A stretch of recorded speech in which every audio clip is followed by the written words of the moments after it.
Hello, this is Spartan Commander, and this is the 186th Rome Total War Brotherhood game that I've put onto YouTube. I've chosen this battle for a couple of different reasons. One is it's not an ordinary flat map, it's a wooded map.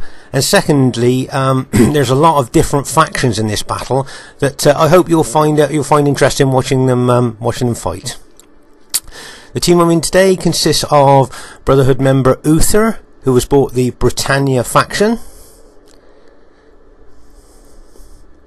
And then we have Brotherhood member Steve Longshanks, who has bought the Rome Julio faction. And then we have IOW Mr. A, who has bought the Rome Brutio faction. And then myself, Spartan Commander, who has bought the Greek Cities faction. A lot of people ask me why my name's Spartan Commander and I don't use the Greek Cities faction much. And the reason for that is because when Rome Total War first came out, for the first 3 months of the game I only played with Greek cities, so hence my name is Spartan Commander. This is a very old army, by the way, that I've got here, so it should be interesting to see how well it does on the modern battlefield. Hope you enjoy it. At this stage of the battle, I thought we'd have a look at Brotherhood member Uther's Britannia army. As you can see, he's bought their elite infantry, the chosen swordsmen. They're pretty tough, and with good upgrades, they're pretty effective troops. And then we have the woad warriors. These are also effective troops, pretty tough, and can do a lot of damage if used correctly. You see they've got those big swords. And then we have the infamous head hurlers. Now these head hurlers, they throw heads, and those heads have a lowering morale feature about them. And in reality, they used to actually dip those heads in lime. So when they threw the heads at the enemy, if they touched the skin of the enemy, they would cause terrible burns. So that's the head hurlers there. And as I say, those heads lower morale of the enemy troops. Also, which is very important when you bring a barbarian faction, because their morale's not that good, is to bring the druids.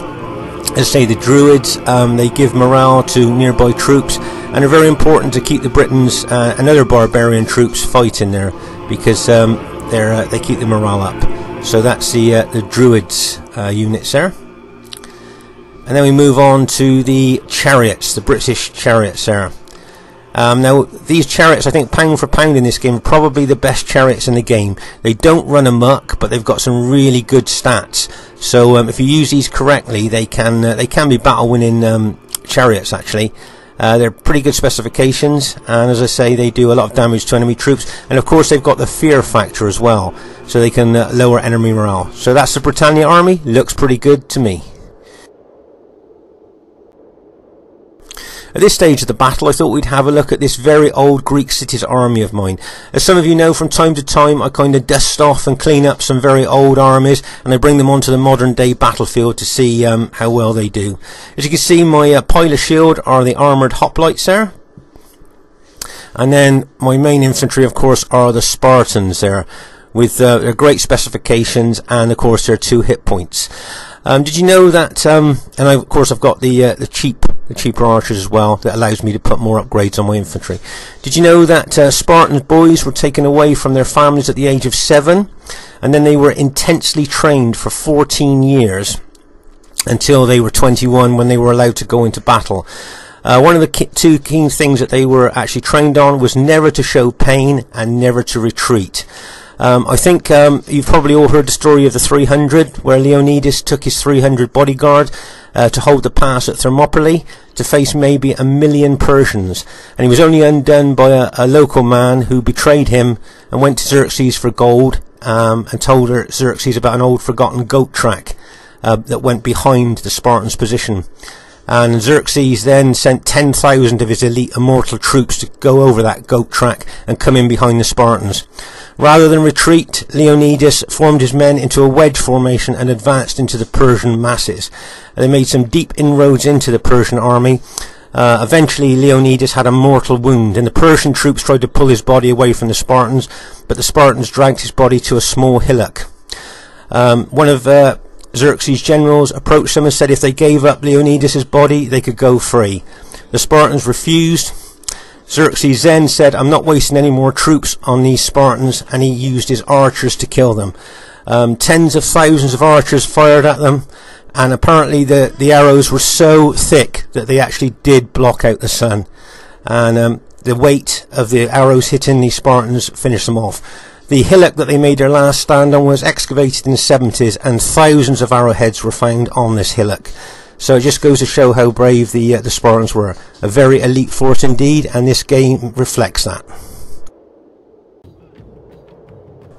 And here is the other team. We have BH member, new recruit JGP, who has bought the Rome SPQR faction.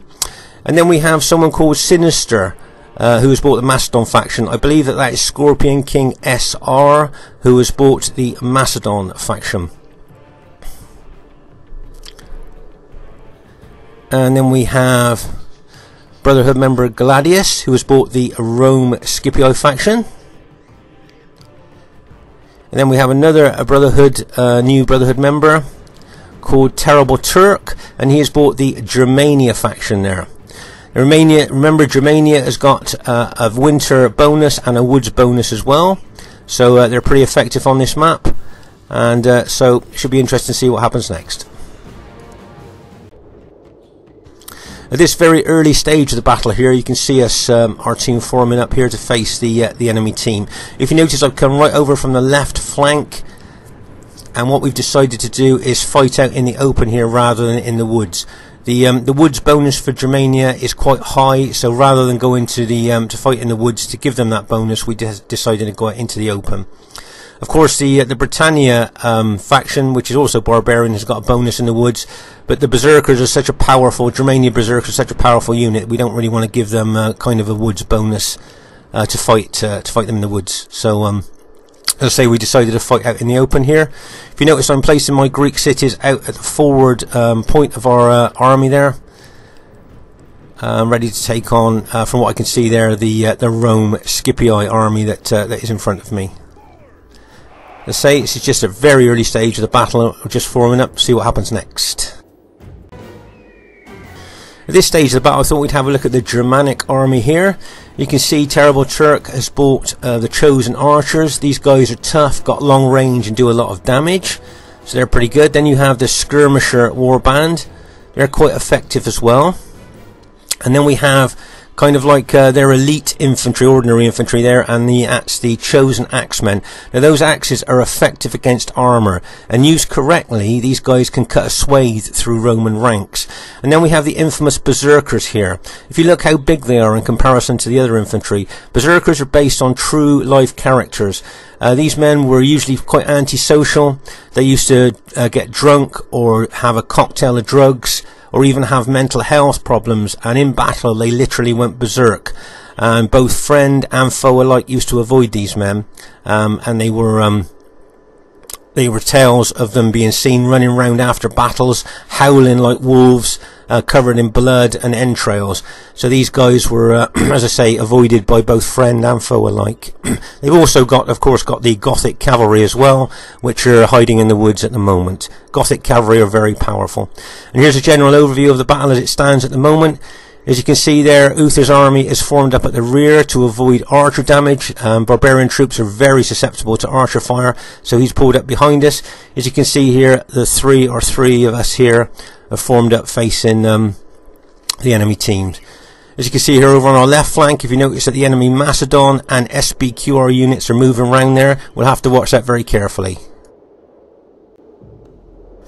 Still at this early stage of the battle here, you can see that my Greek cities are facing the Gladius' Scipii army there. And the plan is there for me to attack that Scipii army, backed up by Uther's Britannia army there. So when we're ready, you'll notice that I'm going to advance onto the Scipii army with Uther's army coming in behind.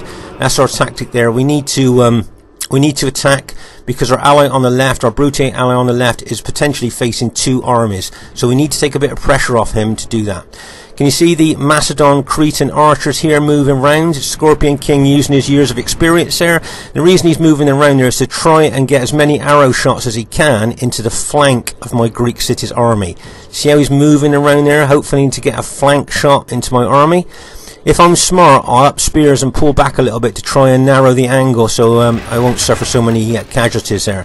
As you can see, lots of Cretan archers in tight formation there, so their arrows kind of get more impact being fired in a tight formation there. But if you notice, I've moved my my infantry back a little bit there to try and cut down on the angle, so he's not actually firing into my flanks there.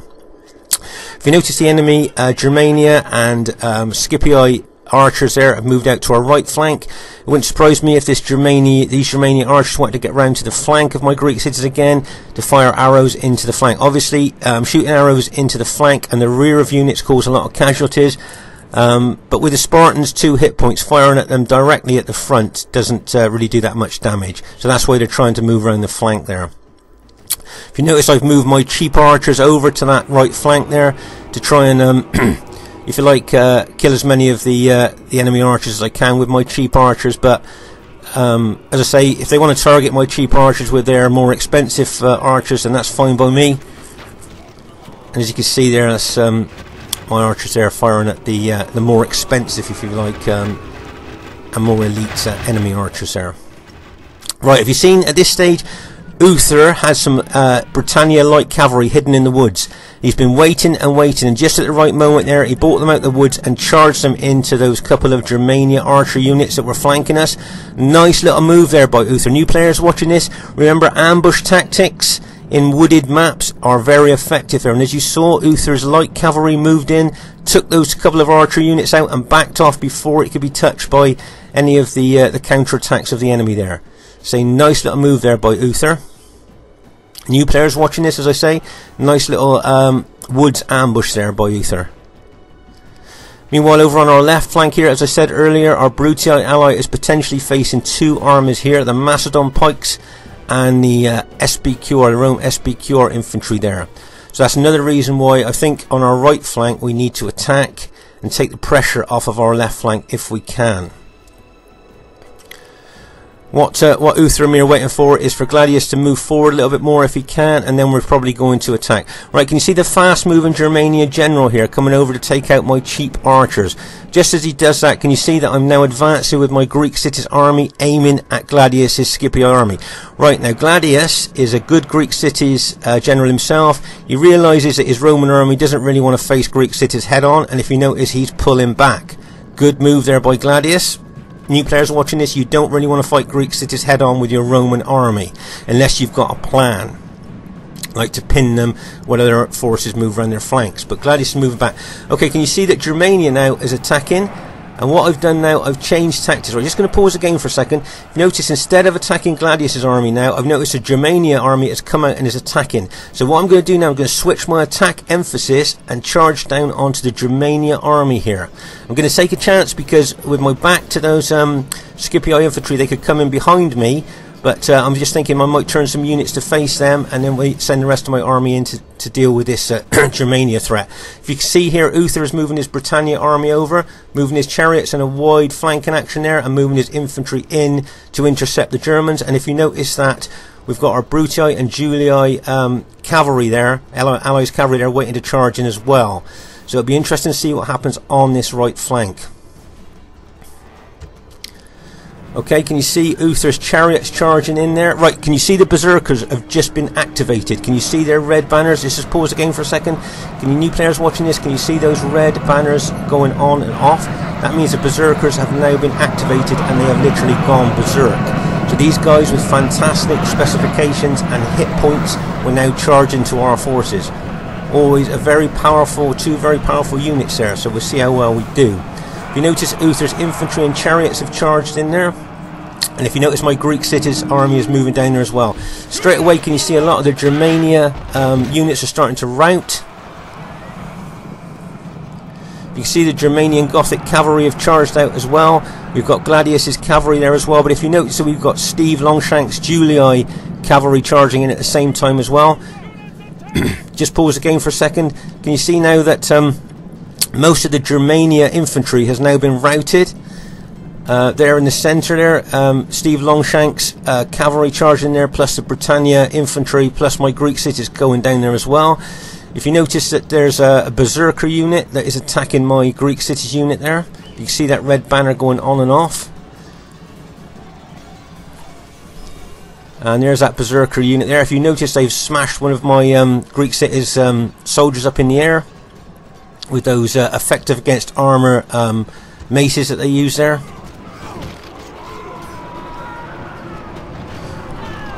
If you notice, so I moved my Greek cities down towards the main Germanian army. Now, if you notice, I've turned a couple of my units, Greek city units, back to face the enemy Scipii infantry there. So just in case they were going to charge into the rear of my units as I was attacking the Germania army there.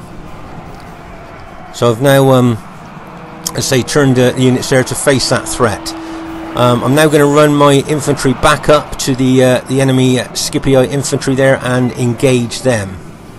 If you notice that Steve Longshanks Julii infantry is already engaging the enemy troops there. Just going to pause again for a second for us to take stock of what's happening. Meanwhile, over on our other flank there, you can see that our teammate, Mr. A, with his Brutii army, as I say, are potentially facing two armies there. JGP is bringing his SBQR army in to attack, and the Macedon pikemen are stood there ready to attack as well.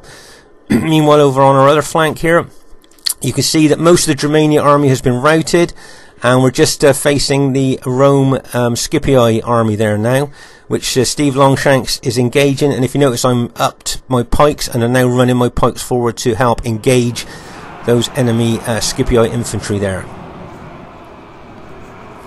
Notice I upped my pikes, ran up to them, and then when I engaged, I put the pikes down of my Greek cities, but still attacking, still moving forward into the enemy Scipii infantry there. The enemy general is running away. This is no with Steve's Julii forces there and my Greek cities forces there, we are really starting to put pressure on the enemy Scipii infantry.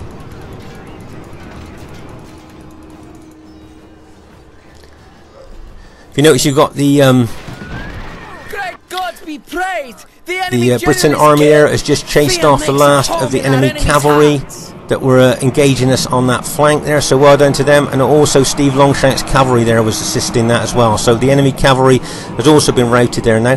But if you notice over at the top here on this left flank, IOW Mr. A is doing extremely well there and holding out against the attack of the SBQR enemy army and the Macedon pikemen and cavalry that's been hitting him as well. So what we need to do now is to try and defeat the enemy Scipii army as soon as we can, and then run reinforcements over to our ally as quick as we can. If you notice there's a lot of pikemen engaging Mr. A, plus you've got the enemy cavalry charging in as well, so we need to get over there quickly to help our ally there. Remember, teamwork is all about just that, teamwork. When you're fighting team battles, you've got to be able to help your teammates out as fast as you can. If you notice there, Mr. A is held extremely well there, holding up kind of two armies there, allowing us to be able to attack and engage the other two enemy armies there. So we're now coming over to try and relieve the pressure off of him as well. If you notice here on the right, can you see there's a large collection of Macedon archers there? My guess is they're probably fired all their arrows, so Scorpion King's probably going to alt attack. There you are, look, can you see he's charging those archers in with their small swords into the flank of my Greek cities army there. So we're fighting the Greek cities, fighting those archers there with a couple of my Greek cities units.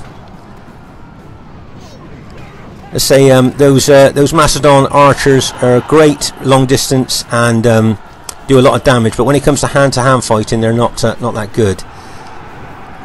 As you can see there, my Greek cities are moving in slowly onto the enemy Macedon units there, and you've got Steve Longshanks Julii infantry there as well.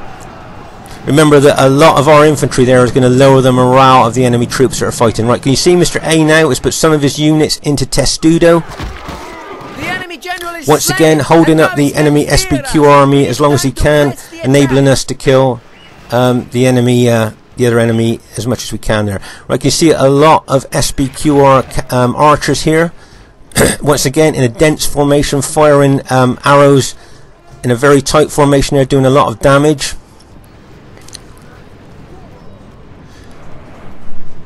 Right, if you notice there, I've upped my pikes on my Greek cities units and now running towards the enemy SBQR infantry there. If you notice that Steve Longshanks has already got infantry over there. The leader of the Allies has been slain. This loss is hard for us, but harder still for And we're his moving own our forces people. over there now, and we're starting to engage the enemy SBQR infantry now. But with those SBQR archers in that tight formation firing arrows into us, that's going to cause us a lot of casualties. So if you notice, I'm throwing a lot of my 2 or 3 of my Spartan hoplites into chasing those archers off there as we engage the enemy SBQR infantry here.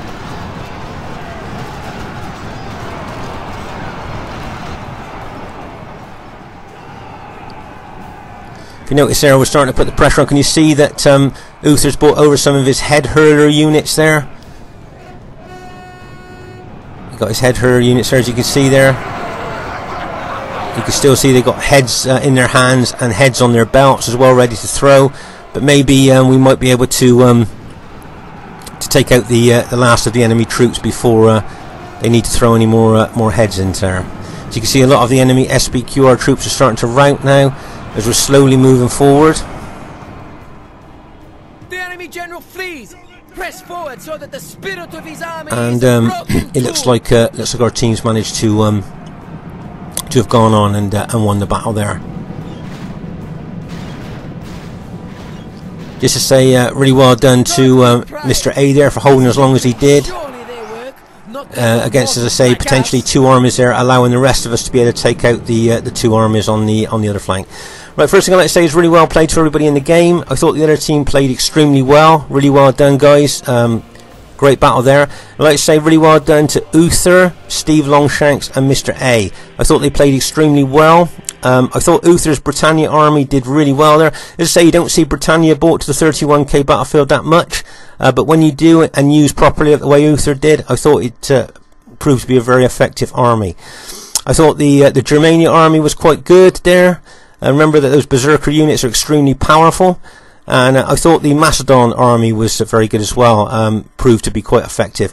But all in all, very well played to the other team there. I thought Terrible Turk, Gladius, Scorpion King, SR and JGP played very well. And once again, really well done to Mr. A, Steve Longshanks and Uther. I hope you enjoyed the battle. Spartan Commander saying bye for now.